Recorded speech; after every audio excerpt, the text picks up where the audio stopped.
લોકોને રૂપિયા મળી ગયા છે તો ક્યાંક રૂપિયા માટે રંજાડ છે। 2000ની નોટના વટાવ માટે લોકોને કઠરાગ કરવો પડે છે, પરંતુ અમદાવાદમાં એક ટ્રસ્ટે કર્યો છે સરાહનીય પ્રયાસ। જી હા, જેના થકી લોકોને મળી રહે છે આસાનીથી છૂટા રૂપિયા। શહેરની વિવિધ રેસ્ટોરન્ટ, હોસ્પિટલ તેમજ કિરાણા સ્ટોર પર મુકાયેલી આ દાન પેટી તમે પણ જોઈ હશે। છૂટા પૈસા અથવા નોટોથી તમે દાન પણ કર્યું હશે, પરંતુ શું તમે વિચાર્યું હતું કે આ જ દાન પેટી તમને મદદરૂપ થઈ શકે?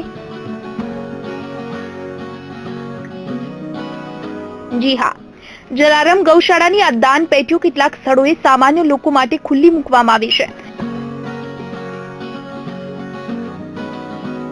દાન કરવા માટે નહીં, પરંતુ મોટી નોટ સામે છૂટા આપવા માટે। આવું જ એક કાઉન્ટર શરૂ થયું છે પ્રહલાદનગર પાસે આવેલા ટિટાનિયમ સિટી સેન્ટર પાસે।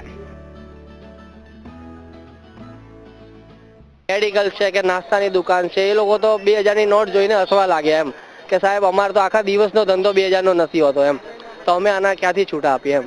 પણ જે ગૌશાળા તરફથી જે અમને આ 2000 રૂપિયાના જે છૂટા મળ્યા એનાથી ઘણો રાહત મળશે।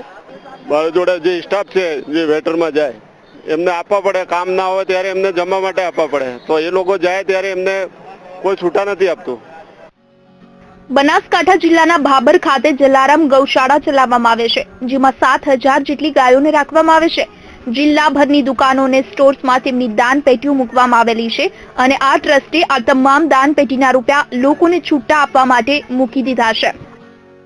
ગૌશાળાને એવો વિચાર આવ્યો કાલે ટ્રસ્ટી મંડળને કે આપણને પબ્લિક સાથ અને સહકાર આપે છે દાન માટે, તો આપણે પણ એમણે આ કટોકટીના સમયે એમને છૂટાને આપીએ, પબ્લિકને છૂટા આપીને એમને મદદરૂપ થવા પ્રયાસ કરીએ।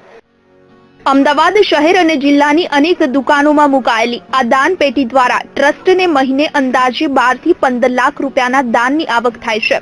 શહેરમાં વિવિધ સ્થળોએ 10,000 દાન પેટીઓ મુકાય છે, જેમાં અંદાજે 12 થી 15 લાખનું ભંડોળ એકઠું થાય છે। જ્યારે દાન ઉઘરાવવા માટે 10 સભ્યોની 5 ટીમ બનાવવામાં આવી છે। પ્રતિદિન 100 થી 1500 પેટીઓ ખુલે છે, જેમાં દિવસના 60,000 જેટલા છૂટા મળે છે। હાલ તો લોકોએ પણ ટ્રસ્ટના આ નિર્ણય અને કામગીરીને વધાવ્યો છે। કેમેરામેન સંજય પાટડિયા સાથે મૌલિક ધામેચા, VTV ન્યૂઝ, અમદાવાદ।